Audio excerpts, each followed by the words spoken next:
Yo Terence, une petite dégustation, ça te branche? Ah, je suis super chaud. Tu Allez. proposes quoi? Allez, tu vas voir un petit rhum Oh, génial, fort sympathique. génial. Un plaisir. Un plaisir, tu m'étonnes. Hop là. Donc là, je te fais voyager en Jamaïque, toi qui aimes explorer. Oh. Comment s'appelle-t-il, celui-ci? Le Compagnie des Indes. Compagnie des Indes, donc. Ce sont mes élèves du Jet Kundo qui me l'ont offert celui-là, tu vois. Oh, mais t'as des bons élèves, tu sais. Ouais, ils m'ont offert une pile de mangas et une bouteille de rhum, comme ça je peux lire des mangas en buvant des coups. Très bons élèves alors, vraiment. À la tienne. Santé. La tienne, Raph. Bon, les amis, je vous présente Terence de la chaîne YouTube Explorons. Donc toi, tu parles de neurosciences, neurobiologie, hein, c'est ça? Exactement, ouais. Et du coup, j'avais à cœur de l'inviter sur la chaîne aujourd'hui parce qu'on va faire une petite vidéo. Et on souhaitait se poser un petit peu avec vous, donc installez-vous confortablement. On va parler des effets de l'alcool sur l'organisme. Au bord du feu, mettez-vous au coin du feu, avec peut-être quelque chose à boire, et comme ça, c'est parfait. Voilà. Donc, moi, comme vous le savez, je vais vous parler de métabolisme, je vais vous parler du foie, et j'avais besoin de quelqu'un, de Terence, pour parler un petit peu du cerveau. Du coup, écoute, Raph, je serais super intéressé par en savoir un peu plus sur ce qui se passe une fois qu'on l'a bu, Ok. si ça t'intéresse. Évidemment, évidemment. Mais la première chose à dire, c'est que déjà, l'alcool, il va aller partout dans l'organisme. Donc, il va se diffuser dans les muscles, dans le foie, dans les os même, dans le cerveau. Ouais, donc Et du partout. coup, un des premiers faits un peu rigolos, c'est de se dire, comme en fait, les muscles vont absorber pas mal d'éthanol finalement, et donc plus on a de muscles, moins l'éthanol va aller dans le cerveau, et donc moins on va être bourré. Et c'est pourquoi, pour toute chose égale par ailleurs, plus on a de muscles, mieux on tient l'alcool. Ce qui explique que par exemple, si toi tu te muscles et que dans 6 mois Terence est super musclé, et il tiendra mieux l'alcool qu'aujourd'hui. D'accord. Voilà. Et mon moi dans le futur, à la tienne, si je regarde cette vidéo. Mais pour autant, ça ne veut pas dire que, mettons que moi je sois plus musclé que toi, ça ne veut pas dire que je tiens mieux l'alcool, parce que là il y a Ok. d'autres facteurs qui vont entrer en jeu. On n'a pas le même matériel enzymatique, la même génétique, Ouais. etc. Ce qui fait qu'on ne va pas métaboliser l'alcool de la même manière. La masse musculaire, elle explique aussi, en partie seulement, que les hommes tiennent en moyenne mieux l'alcool que les femmes, puisqu'ils ont plus de masse musculaire. Il y a d'autres raisons à ça, il y a aussi les enzymes, mais encore une fois, en moyenne, ça ne doit pas cacher les disparités. Ouais, il y a certaines sûr. femmes qui tiennent beaucoup mieux l'alcool que des hommes. Maintenant, on verra peut-être plus tard que tenir l'alcool, c'est pas forcément la Oui. meilleure des choses. Oui. Je crois qu'on aura l'occasion d'en reparler. Mm. Quand on parle d'alcool, de quelle molécule on parle exactement? Alors l'alcool, Tu si vois. on veut être précis en chimie, les alcools, c'est une famille de molécules chimiques qui comportent le groupement OH, un atome d'oxygène, un atome d'hydrogène. Mais l'alcool dont on parle couramment, c'est l'alcool éthylique et aussi l'éthanol, qui a un métabolisme bien précis. Génial. Donc tu disais oxygène, hydrogène, ce groupement-là. Voilà. Et donc là, éthanol, le ét, provient du fait qu'on a 2 atomes de carbone. Et ces termes-là, on va les retrouver après. L'éthanol, il a un groupement qui aime l'eau et un groupement qui aime les graisses, les huiles en quelque sorte. Ce qui fait que c'est une molécule qui arrive à se faufiler un peu partout et notamment, elle peut franchir la barrière hémato-encéphalique qui sépare le cerveau du sang. Terence a fait une vidéo sur la barrière hémato-encéphalique dans les catacombes que je vous invite à aller regarder parce qu'elle est très intéressante. Je me mets dans la gadoue et dans la boue juste pour ça, donc allez-y. Et une fois que l'éthanol a franchi cette barrière hémato-encéphalique, il arrive dans ta partie, le cerveau, et j'aimerais bien que tu nous racontes un petit peu qu'est-ce qu'il va foutre comme bordel là-dedans. Bien sûr. Alors, en 2 points. Déjà, c'est très très bon.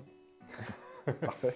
Et deuxièmement, si je peux me permettre de mettre un peu de contexte, dans le cerveau, je pense que vous le savez, on a des neurones. Les neurones sont des cellules capables d'échanger des informations nerveuses. Et à l'extrémité d'un neurone, avant de connecter un autre neurone, je mime très bien les neurones, hein, t'as vu? C'est parfait. C'est beau, c'est beau. C'est très beau. Donc le message nerveux arrive, le message devient chimique entre les deux, puisqu'il y a un espace, et avant de redevenir électrique. Et ce qui se passe, c'est qu'à la connexion entre les deux, qu'on appelle synapse, l'alcool, l'éthanol, peut venir se fixer sur les récepteurs qu'il va y avoir au bout du neurone. L'éthanol n'est pas spécifique d'un type de neurone en particulier. Alors moi, je crois savoir, si je peux me permettre une question, même si c'est pas du tout ma spécialité, mais qu'effectivement l'éthanol vient sur de nombreux récepteurs, et notamment les récepteurs GABAergiques. Exactement. GABA, pour ceux qui ne le savent pas, du coup, c'est l'acronyme de acide gamma-aminobutyrique, qui est un neurotransmetteur. Donc, le rôle du GABA en se fixant au récepteur, ça va être un peu d'inhiber la libération de certaines hormones, comme la dopamine, la sérotonine, la noradrénaline, etc. Mais qu'est-ce qui se passe quand l'éthanol est dans les parages et qui vient se fixer sur ces récepteurs? Oui, alors quand l'éthanol est dans les parages, justement, il va venir suractiver les neurones en question, puisqu'il va avoir, on parle d'agoniste, qui est le mot scientifique. Agoniste, veut juste dire qu'il va avoir la même fonction que le GABA, dans le sens où il va venir activer les neurones, et du coup, si on prend beaucoup d'alcool, on va avoir une suractivation. Cette suractivation, lorsqu'elle a lieu sur les neurones inhibiteurs, donc inhibiteurs des neurones qui sont capables de calmer certaines zones, les neurones vont être suractivés. Du coup, vu que c'est des neurones inhibiteurs, ils vont sur-inhiber d'autres zones cérébrales qui va totalement venir perturber le fonctionnement du coup de ces aires cérébrales. Ça, c'est vraiment quand on zoome très proche du cerveau, c'est ce qu'on voit en tout cas sur les effets de l'alcool. Peut-être qu'après, on peut parler de choses quand on dézoome. Quand on dézoome, ouais, quand on regarde du coup, les conséquences comportementales, je peux dire ça. Les conséquences comportementales de cette petite molécule qui est très mignonne, mais qui du coup a quand même des effets assez importants. Lorsqu'on va venir déréguler des fonctions et des aires cérébrales et leurs activités, cette dérégulation peut avoir lieu sur différentes parties du cerveau, notamment le cortex préfrontal. Ce cortex-là, il est impliqué dans toutes les fonctions un peu évoluées d'anticipation, etc., que l'humain peut faire. Il est lié à notre capacité à intellectualiser. Exactement, exactement. Donc on va avoir, si on va venir perturber cette zone-là, on va avoir notamment toute la libération empathique et sociale qui est souvent liée à la prise d'alcool. Oui, ce qui est amusant, c'est qu'en fait, parce que l'alcool, c'est un sédatif. Oui. Il y a comme un paradoxe de dire, en fait, on prend un sédatif et on devient plus social, plus enjoué, etc. Parce qu'en fait, il y a une sédation, mais qui est très locale, en fait. Il y a une sédation du cortex préfrontal. Exactement. Qui nous libère de tout ce que le cortex préfrontal nous permet de faire. C'est ça.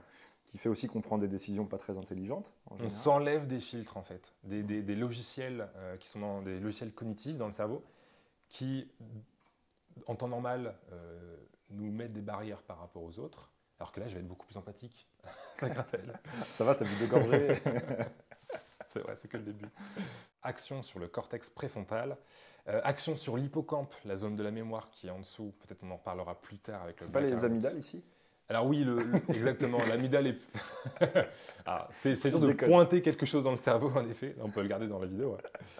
Ouais. Alors en dessous, oui, en effet, c'est ma bouche. Je crois qu'il y a un amygdale cérébrale. Oui, il y a une amygdale cérébrale. Mais ce que je veux dire, c'est que l'hippocampe est sous le cerveau, donc c'est pour ça que quand je pointe dessous, c'est là, donc qui est la zone liée à la mémoire, à l'encodage de nouveaux souvenirs. Donc ça va être perturbé. Et dernière chose, je pense que vous l'avez déjà expérimenté, dérégulation des mécanismes du cervelet qui est à l'arrière, qui est celui qui gère le sens de l'équilibre. Et du coup, c'est cette fameuse sensation de déséquilibre, ou en tout cas de perte de la coordination des mouvements qu'on peut avoir lorsque l'on boit de l'alcool. Et ce n'est que le début. On a une perte de nombreuses facultés quand même, avec tout ça. Oui, on a une perte de nombreuses facultés, parce qu'en fait, on a moins de boucles de rétrocontrôle dans le cerveau qui vont venir affiner les gestes ou nos relations sociales. Les choses vont être beaucoup plus désinhibées, pour le coup. Ouais, beaucoup plus simple. Ouais. En tout cas, dans notre perception. Dans notre perception des choses, évidemment, qui n'est pas vraiment ce qui se passe à l'intérieur. Si le cerveau devait se démerder tout seul, en gros, on serait un peu bourré pour l'éternité. Exactement, après avoir trop bu. Donc, il va nous falloir un organe qui s'occupe d'éliminer l'éthanol, parce que quand même, on ne va pas pouvoir rester dans cet état-là. Voilà. Et donc là, on va vous parler... Quel est l'organe en fonction? Quel est l'organe? Alors attention, il occupe plus de 300 fonctions vitales. Oh. Il sécrète de la bile pour vous aider à digérer. Il se régénère jusqu'à un certain point. Est-ce que vous l'avez deviné chez vous? Le foie. Ok. Le fameux. On va parler du foie et du métabolisme de l'éthanol. Et alors là, je suis désolé, je vais devoir vous parler de quelques détails chimiques. Tiens, je vais te prendre la molécule de la parole. Merci. Oh, c'est joli. Ceci est une molécule d'éthanol. On va laisser Tigrou tranquille. Donc, on est parti pour les molécules. Alors attends, Tigrou, je vais te mettre là. Tu veux un verre peut-être, Tigrou? Hop, tiens, il va prendre la bouteille. Tigrou, il va prendre la bouteille. Hop. Yes. Alors voilà, allons-y pour le foie et l'élimination de l'éthanol. Déjà, il y a un truc que vous devez comprendre, c'est que l'éthanol, il est perçu par l'organisme comme un poison. C'est-à-dire qu'à partir du moment où vous l'avez ingéré, le foie, il va faire passer l'éthanol en priorité. Okay, voilà. Donc maintenant, si on regarde le métabolisme, en fait, l'éthanol, alors là, il faut vous accrocher un petit peu, je vais essayer de ne pas trop donner de termes techniques, mais si on veut vraiment comprendre, je suis obligé, et surtout si vous voulez comprendre les conséquences, mais croyez-moi, vous ne regretterez pas. Sympa. L'éthanol va se convertir en une autre molécule, hop, en éthanal. Donc l'éthanal, il a le mot, la racine et aussi, qui dit qu'il a 2 carbones, mais c'est plus un groupement alcool, c'est un aldéhyde. Bref, ça vous vous en fichez, mais ce qu'il faut savoir, c'est que l'éthanal, il est très toxique. C'est une molécule extrêmement toxique et beaucoup plus toxique que l'éthanol lui-même. Donc l'éthanol va se convertir en éthanal grâce à une enzyme qu'on appelle l'alcool déshydrogénase parce qu'il perd des hydrogènes pour se convertir en éthanal. Une fois que ça s'est fait, comme l'éthanal est extrêmement toxique, l'éthanal va être converti en une autre molécule qu'on va appeler un éthanoate. Certains vont dire acétate, mais peu importe. Cet éthanoate, ce qui est bien, c'est que lui, il va être facile à renvoyer vers d'autres organes et à évacuer. Mais si on va au bout du métabolisme, l'éthanoate va être converti ensuite en une autre molécule beaucoup plus grosse qu'on appelle l'acétylcoenzyme A, qui est extrêmement important. Je ne vous donne pas le nom barbare juste pour vous torturer, mais on va vraiment en parler de cet acétylcoenzyme A. Et ensuite, cet acétylcoenzyme A, via ce qu'on appelle le cycle de Krebs et via ce qu'on appelle la chaîne respiratoire, va être complètement décomposé en dioxyde de carbone et en eau. Donc là, pas de problème, tout ça on peut évacuer sans souci. Si je peux résumer du coup, un peu toxique, très toxique et plus facile à éliminer. Ouais, et pas toxique. Donc effectivement, l'idée c'est de ne pas accumuler d'éthanal. Le corps, le foie, il sait très bien gérer ça tant que les quantités d'alcool sont modérées. Nous là, on boit un verre par exemple, il n'y a aucun souci, on se fait une petite dégustation, aucun problème pour le foie. Maintenant, qu'est-ce qui va faire qu'on risque d'accumuler de l'éthanal ? Une prise trop importante d'alcool fait qu'on va convertir beaucoup d'alcool en éthanal et l'éthanal va mettre plus longtemps à se convertir en éthanoate. Et donc là, on va accumuler de l'éthanal, qui est une molécule effectivement qui est cytotoxique, elle s'attaque aux protéines, elle s'attaque aux cellules, elle s'attaque à plein de choses. Elle peut également passer la barrière hémato-encéphalique et venir faire des dégâts dans le cerveau. Donc là, on est clairement en train de s'empoisonner. Du coup, si on ingère ces molécules-là et qu'elles passent dans l'estomac et après dans le foie, moi j'ai une question qui me vient, c'est est-ce qu'il faut manger ou pas avant la prise d'alcool? Est-ce que ça influence? Alors, clairement oui, parce qu'en fait, il se trouve que dans l'estomac, si on mange, l'alcool va séjourner un peu dans l'estomac avec le repas. Et en fait, dans l'estomac, ça c'est peu connu, mais on a un petit peu d'enzymes aussi qui dégradent l'alcool, donc notamment l'alcool déshydrogénase. Ça va permettre que l'éthanol commence à être métabolisé avant d'atteindre le foie et en quelque part, c'est comme si on fait un petit travail préparatoire pour le foie, on lui facilite un petit peu la tâche. Donc effectivement, c'est beaucoup plus intéressant de manger. Par ailleurs, l'éthanol va passer aussi moins vite dans le sang. Donc on va réduire le pic d'éthanol, ce qui est plutôt une bonne nouvelle pour le cerveau. Yes. Après, tout dépend ce qu'on cherche. Mais disons que si on cherche une grosse cuite en étant à jeun, on aura l'intoxication à l'éthanol qui va avec. Autre chose concernant ces enzymes qui dégradent l'éthanol, en fait, ce qu'il faut savoir, c'est que c'est certains gènes qui vont coder pour les enzymes qu'on va avoir. Et là, il va y avoir des différences interindividuelles très fortes, ce qui peut aussi jouer sur les effets de l'alcool que vous allez avoir. Certains tiennent mieux l'alcool que d'autres, ce qui va jouer aussi sur la capacité à vous intoxiquer avec de l'alcool. Donc, par exemple, là aussi, les femmes sont un petit peu désavantagées, entre guillemets. Elles ont une alcool déshydrogénase moins efficace, une forme de cette enzyme qui est moins efficace souvent que chez les hommes. Voilà. Ouais. Et si on regarde dans les populations, il y a certaines personnes, notamment dans les populations asiatiques, il y en a beaucoup, qui n'ont pas la deuxième enzyme, donc l'aldéhyde déshydrogénase, qui permet de passer de l'éthanal toxique à l'éthanoate non toxique. Ça, c'est un vrai problème, parce que ça veut dire que ces personnes qui n'ont pas cette enzyme, aldéhyde déshydrogénase, ou qui ont une forme déficiente de cette enzyme, vont accumuler énormément, celles-ci vont accumuler énormément d'éthanal. Et donc ces personnes-là qui sont déficientes en aldéhyde déshydrogénase vont accumuler du composé toxique et vont avoir des réactions très mauvaises à la consommation d'alcool, donc qui vont devenir tout rouges, avoir des symptômes des fois très graves au bout de seulement un verre ou deux. Donc c'est simplement des personnes qui ne peuvent pas consommer d'alcool au final. C'est un empoisonnement direct à l'éthanol. Exactement, faites attention. On pense à vous. Si vous êtes dans ce cas-là, ouais, on pense à vous. En buvant un verre. C'est pas très sympa. Du coup, tu nous disais qu'après celle-ci, on a l'acétylcoenzyme A, mais j'ai envie que tu m'en parles un peu plus, tu vois. Pourquoi elle est importante celle-ci? Quel est son rôle? Alors c'est vrai que l'acétylcoenzyme A, en fait, c'est la molécule c'est la plaque tournante du métabolisme. Quand tu manges, les glucides, les lipides, donc les sucres et les graisses que tu manges, Quand ils vont être métabolisés, ils passent tous par l'acétyl coenzyme A, qui ensuite, via un ensemble de réactions biochimiques complexes, cycle de Krebs et chaîne respiratoire pour ceux qui connaissent, mais on n'est pas obligé, vont transformer cet acétyl coenzyme A en dioxyde de carbone, eau et énergie. Donc ce qu'il faut comprendre, c'est que les sucres et les graisses passent par là, mais l'acétyl coenzyme A, je ne peux pas en faire des kilos en même temps, c'est-à-dire qu'il y a une limite.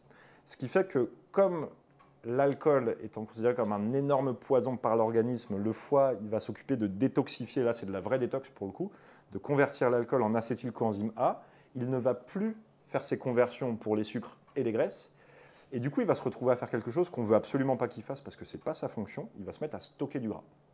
Ah, et où ça? Alors, dans ton cul.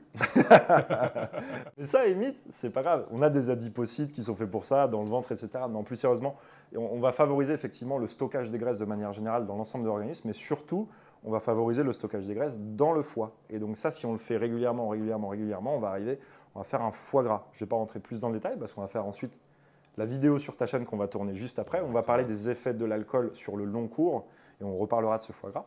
Alcool, gras, vous le voyez le foie gras? Hop, Terence. Oh non, pas du tout, c'était pas prévu.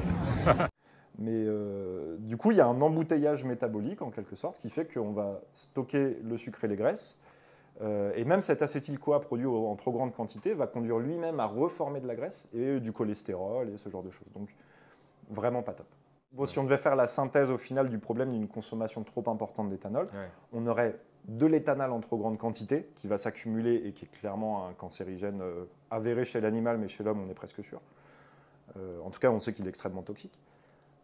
Et dans le même temps, on n'arrive plus à métaboliser correctement ce qu'on a mangé à côté. Yes. Écoute, j'ai quand même l'impression que plus ça va, plus on va avoir des effets négatifs de l'alcool sur la santé. Je me trompe? Ouais. Donc on a intérêt du coup à passer un bon moment pour contrebalancer ces effets négatifs. Et encore que sur le court terme, là, dans cette vidéo, on parle que de la prise ponctuelle, c'est-à-dire on l'a peut-être pas dit au début de la vidéo d'ailleurs, mais on parle dans cette vidéo de la prise ponctuelle de l'alcool, effet sur le cerveau, du maintenant, effet sur le cerveau et le foie. Donc les effets négatifs, le corps il peut largement s'en remettre. Mais quand on va parler des effets sur le long cours, là c'est une autre histoire. Terence, je me rends compte que je ne t'ai pas tout dit. Tu m'as caché des choses? Je t'ai caché des choses. Il y a d'autres effets négatifs. Il y a d'autres effets. Ah, encore. Ben oui, parce que du coup, quand tu accumules de la graisse dans le foie, il y a un moment où les lipides ils peuvent subir des réactions qu'on appelle des peroxydations qui vont conduire à une molécule qu'on n'aime pas du tout, qui s'appelle l'acroléine. Bon, après, tu l'as aussi quand tu fumes des clopes, etc. Mais pour vous faire une petite idée, l'acroléine, trop bien, c'était quand même un gaz de combat utilisé pendant la Première Guerre mondiale. Donc ça vous montre que... Ah, qui se retrouve à l'intérieur, tu veux dire? Un gaz de combat. Tu le fabriques directement à l'intérieur. Waouh. Donc voilà, c'est pour les petites choses assez sympas. Tout ça à cause de ça, hein, on le rappelle. Hein. Santé. Santé à la tienne. À l'acroléine et au gaz. C'est pour ça qu'on vous dit de boire avec modération. Toujours. Allô, modération? T'es où? En tout cas, avec modération et dégustation. D'ailleurs, tiens, c'est intéressant de le dire, mais chez les consommateurs réguliers, tu vois, ceux qui boivent pas mal d'alcool, en fait, ça, je ne vous l'ai pas dit, mais il y a une autre voie d'oxydation de l'éthanol en éthanal. Oh, encore une surprise? Oui, mais on en et parlera bonne pour plus. La santé, là, tu vas me dire, non, c'est ça? Pas du tout. Aïe, aïe, aïe. C'est-à-dire que chez les gens qui boivent beaucoup, il y a un deuxième système d'oxydation de l'éthanol en éthanal. J'en parlerai plus dans la vidéo de Terence, mais grosso modo, du coup, ça veut dire qu'on métabolise plus vite l'éthanol, mais ce qui n'est pas forcément une bonne nouvelle, parce que du coup, on produit plus vite l'éthanal. Par contre, la conversion d'éthanal en éthanoate, elle, ne s'accélère pas. Et donc, on peut accumuler plus de métabolites toxiques.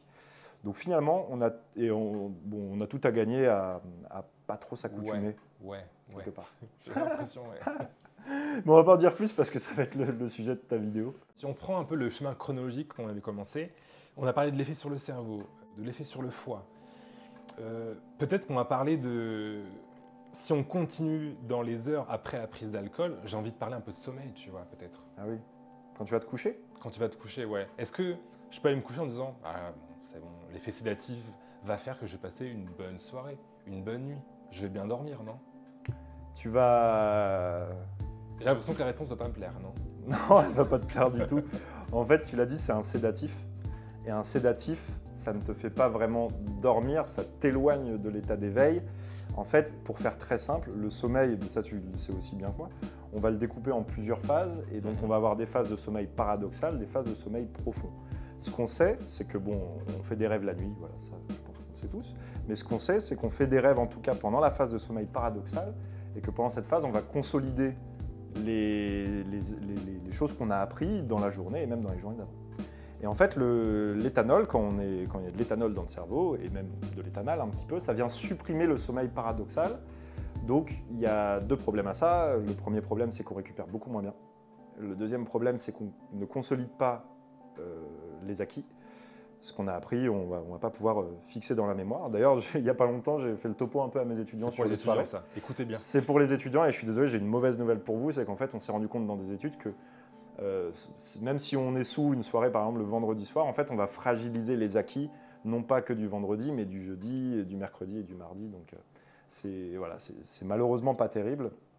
Donc, encore une raison de ne pas trop boire. Donc, en fait, supprimer ce sommeil paradoxal fait qu'on a un sommeil moins réparateur qui ne va pas permettre de consolider la mémoire. Et si on va dans des cas très, très, très extrêmes, tu vois ce que c'est le délirium tremens?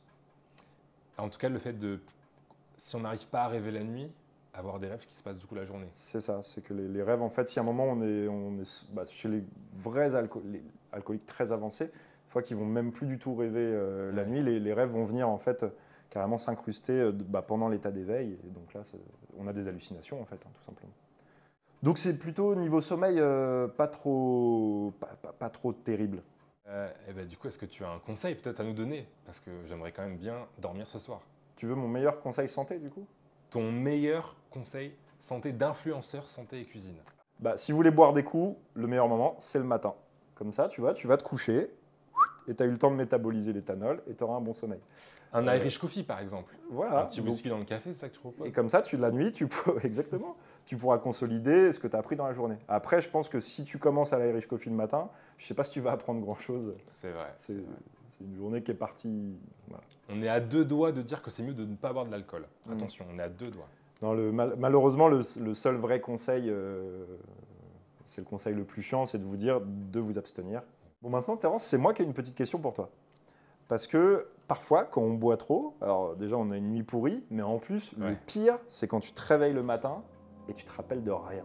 Le blackout. Le fameux. Le fameux blackout. Et attention, je ne parle pas de je me suis fait droguer au GHB et machin, ça c'est complètement le sujet, uniquement prise d'alcool seule. Qu'est-ce qui peut faire qu'à un moment on fait un blackout et qu'on ne se rappelle pas de la soirée? Tu te rappelles quand j'avais parlé rapidement de l'hippocampe, qui est la zone en dessous du cerveau, enfin dans le cerveau, à la base du cerveau, qui est responsable de la mémorisation et notamment de l'encodage, de la création de nouveaux souvenirs.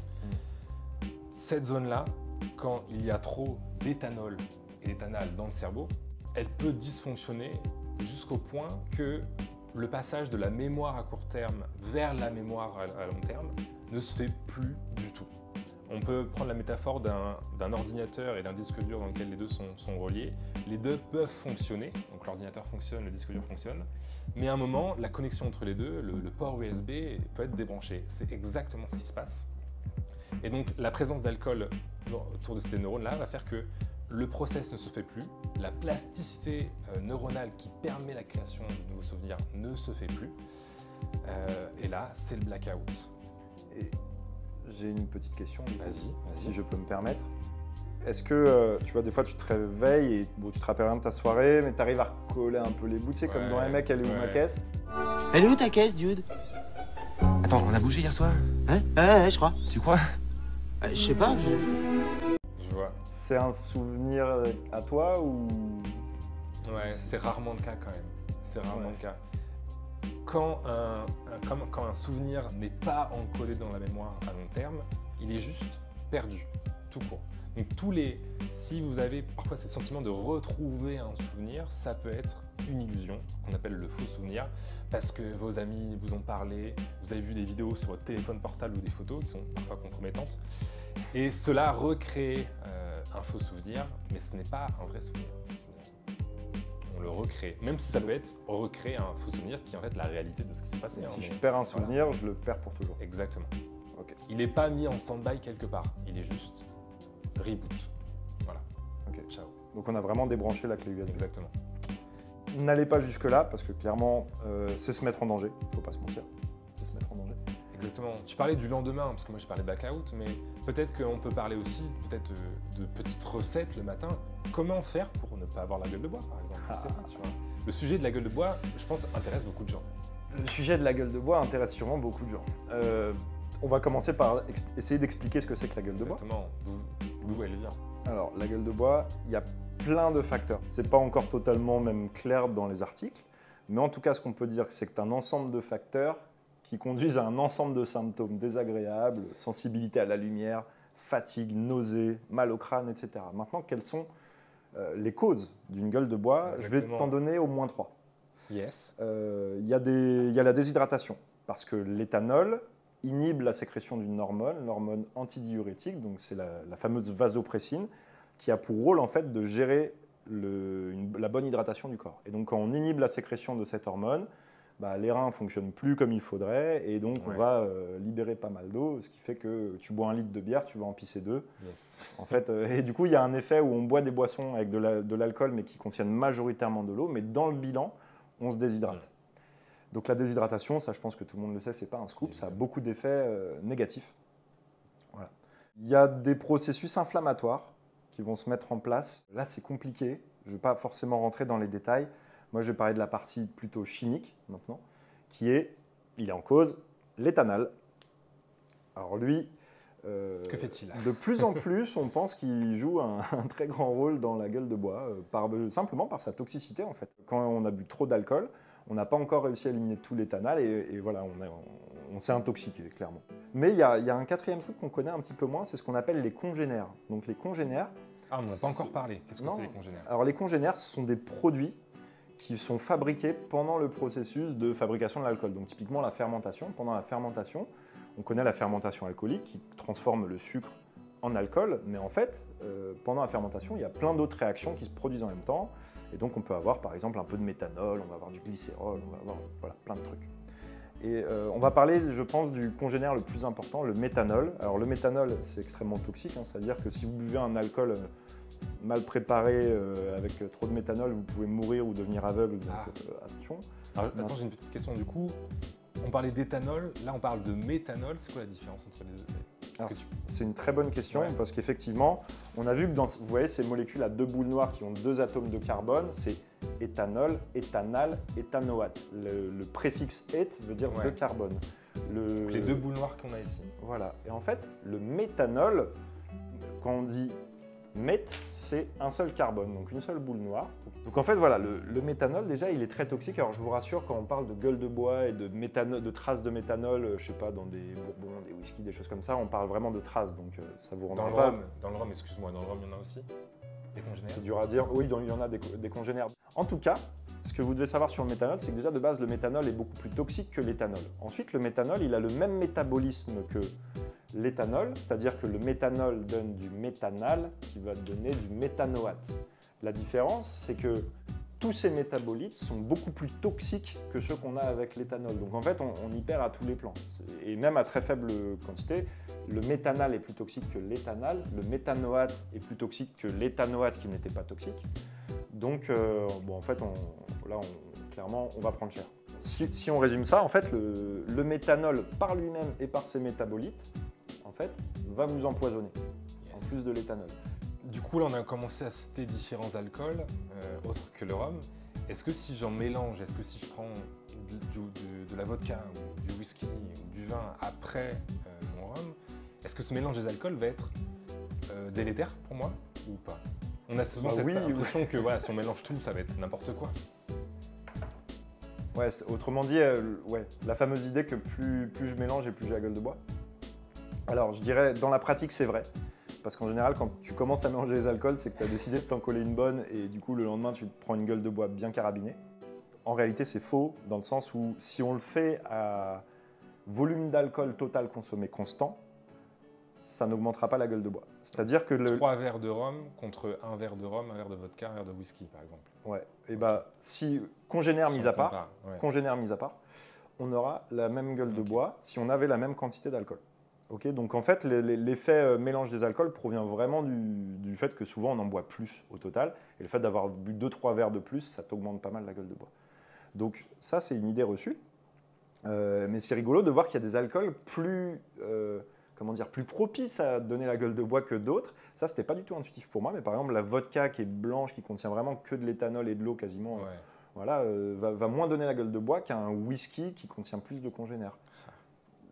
Pas du tout intuitif pour moi, parce que peut-être que les Bien soirées où sûr. je buvais de la vodka, j'étais plus jeune et tu vois, et je buvais peut-être plus de verres, alors que là, je vais boire peut-être des bons whisky et je vais en boire moins. Donc, du coup, j'ai des souvenirs de plus grande gueule de bois avec la vodka qu'avec le whisky, mais c'était pas à volume d'alcool égal. Donc, du coup, c'est pas comparable. Dommage. Mais à volume d'alcool égal, les alcools blancs vont quand même Ouais. donner moins la gueule de bois. Ok. Maintenant, il faut voir comment on sort de cette gueule de bois. Est-ce que tu as des conseils, des idées de cuisine? Comment on peut réduire l'impact de la gueule de bois, même si, quoi qu'il arrive, il va falloir passer à la caisse à un moment donné? Déjà, tu as tout dit, il va falloir passer à la caisse. Hein, malheureusement, la gueule de bois, c'est une conséquence du métabolisme qui est en train de se faire. Alors, avant de donner un conseil, je veux casser une idée reçue. Ou casser une idée reçue, pas tout à fait, mais expliquer plutôt. Souvent, voilà, les lendemains de soirée, on reboit un coup, ça va passer Ouais. la gueule de bois, etc. Vrai ou faux? Un peu des deux. En fait, si vous rebuvez de l'alcool quand vous êtes en gueule de bois, vous allez remettre de l'éthanol dans le corps. Pendant que vous étiez en train de subir le métabolisme du méthanol. Et il se trouve que, fait intéressant, l'éthanol est prioritaire sur le méthanol, c'est-à-dire qu'il y a une compétition entre les deux et que quand le foie il voit l'éthanol, il métabolise d'abord l'éthanol, ça va plus vite. Et donc, quand vous reprenez un verre, il va mettre en stand-by le méthanol et se mettre à métaboliser l'éthanol. Le métabolisme de l'éthanol, il génère moins de toxicité pour vous que le métabolisme du méthanol. Donc vous allez vous sentir mieux. De plus, je pense qu'il y a l'effet sédatif de l'éthanol dans le cerveau qui va un petit peu aider à vivre ce moment désagréable. Mais du coup, une fois que vous aurez fini de métaboliser ce nouvel éthanol que vous avez ingurgité, le métabolisme du méthanol va reprendre. Ce qui explique qu'en fait, quand on reboit un coup, on n'annule pas la gueule de bois, on la décale, on la fait D'accord, ok. glisser sur le long cours, mais comme tu l'as dit, Ok. on doit passer à la caisse. Attends, mais si j'essaye de résumer, ça veut dire que entre le méthanol et l'éthanol, même si celui-ci est plus toxique et que l'éthanol l'est moins, le corps préfère prioriser l'éthanol. C'est Oui, dommage. alors ça peut paraître étonnant, mais en fait, ce qui est le Ouais. plus toxique, il y a effectivement méthanol, éthanol, mais l'étage le plus toxique, c'est au-dessus, Ok. ce sont les aldéhydes. Les aldéhydes, ça, c'est vraiment de la saloperie. Tu ne veux pas avoir ça dans ton corps. Je pense que ça fait un bon topo déjà. Oui. Alors, du coup, je me rends compte que j'ai toujours pas donné de conseils. Oui, on l'attend. Voilà, parce que bon, le fait de boire un coup le lendemain, c'est à vous de voir, vous assumez, mais sachez que c'est plus un côté sédatif et qu'au final, on aura rajouté du poison sur le poison, donc pas forcément un bon calcul. Bon, maintenant, ce qui est clair, c'est que sur la partie déshydratation, là, on peut jouer en s'hydratant. Donc, le traitement, ça va être boire des verres d'eau, mais gardez en tête que la prévention vaut parfois mieux que le traitement et qu'en fait, moi, ce que je peux vous conseiller, c'est plutôt de boire des verres d'eau déjà pendant la soirée. J'ai la technique, hein. Je mets l'eau directement dans le ricard et puis comme ça j'ai l'eau et l'alcool. Où souvent on dit un verre d'eau entre deux verres d'alcool ou 2 grands verres d'eau avant de se coucher. Ce sont évidemment des bons conseils, même si vous allez vous lever la nuit pour pisser. Vous serez moins déshydraté le lendemain et la gueule de bois sera peut-être, en tout cas les symptômes de la gueule de bois seront peut-être un petit peu plus faciles à supporter. Et enfin, j'ai un conseil qui est peut-être un peu rigolo, mais alors là, je ne suis pas sûr de ce que ça vaut. J'ai lu une étude récemment, pendant qu'on faisait nos recherches pour faire cette vidéo. Il y a un effet protecteur d'un acide aminé soufré, donc la L-cystéine, pour plein de raisons, mais ce n'est pas le sujet de la vidéo. Et cette L-cystéine, qui est un acide aminé soufré qu'on va trouver dans certains aliments. Lesquels? Par exemple, tu vas l'avoir dans les œufs, tu vas l'avoir dans l'ail, tu vas les avoir dans l'oignon, bref, voilà, je pourrais vous mettre une liste d'aliments si vous voulez en description. Et cette L-cystéine va réagir avec l'éthanal, qui est quand même le principal ennemi de la vidéo, j'espère que vous l'avez compris, c'est l'éthanal qu'on n'aime pas dans cette histoire. Réagir avec l'éthanal pour le piéger et former d'autres composés. Je mets les réactions pour ceux que ça intéresse. Et donc en fait, il y a vraiment un effet protecteur vis-à-vis de l'éthanal.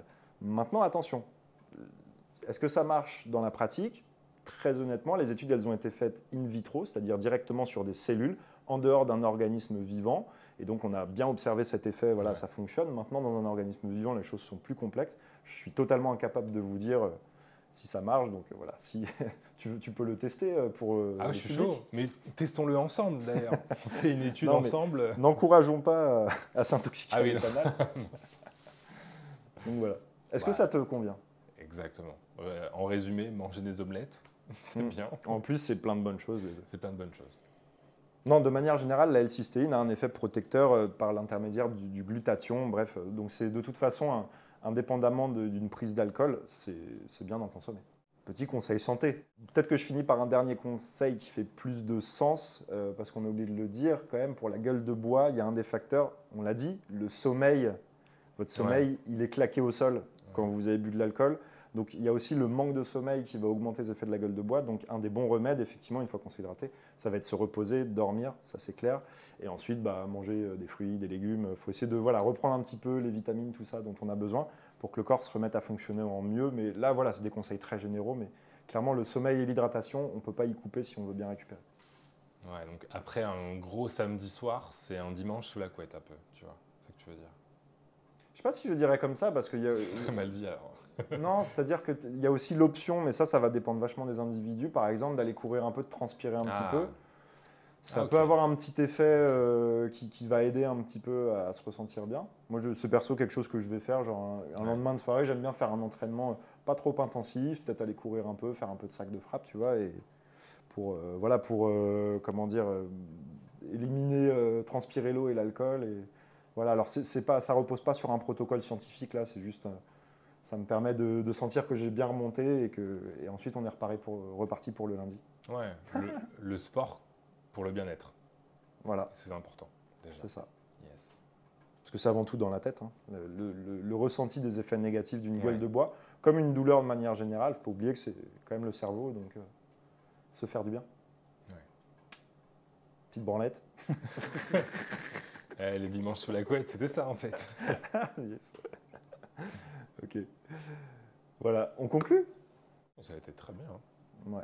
Ça t'a plu, toi? Oui. Et vous, si ça vous a plu, faites-le nous savoir dans les commentaires. Oui, dites-le nous aussi. Ça fait toujours plaisir. On les lira. On va tout lire. On sera même là pour répondre s'il y a des questions. Quoi. Voilà, on adore les questions. Des fois, comme ça, on peut soit y répondre, soit refaire une vidéo. Parce que c'est trop cool de faire cette collab ensemble. Je rappelle, allez voir absolument la chaîne Explorons de Terence. Franchement, elle est trop bien. Moi, j'adore. Et la vidéo qu'on va faire ensemble, notamment. Et la suite de cette vidéo, pour voir un petit peu, parce que là, voilà, c'était sympa. On a vu les effets d'un gros apéro. Maintenant, si vous voulez savoir les effets sur le long cours, la semaine, le mois, l'année, on va parler de dépendance, on va parler d'addiction, eh bien, vous vous rendez sur la chaîne de Terence. Yes. Voilà. Et si on ne l'a pas dit, je ne sais pas, si au moment où vous regardez cette vidéo, bonne année! Ah oui, parce que... bonne année. On a fait de la prévention ou pas là? Je ne sais pas trop. On a fait de la prévention pour le 1er, 2, 3 janvier, enfin pour l'après. Ouais. Après, pour le 31 au soir, vous êtes responsable. Exactement. Merci Terence. À la tienne. Ok. Et à Tigrou. Ouais. Salut! Allez, à la prochaine!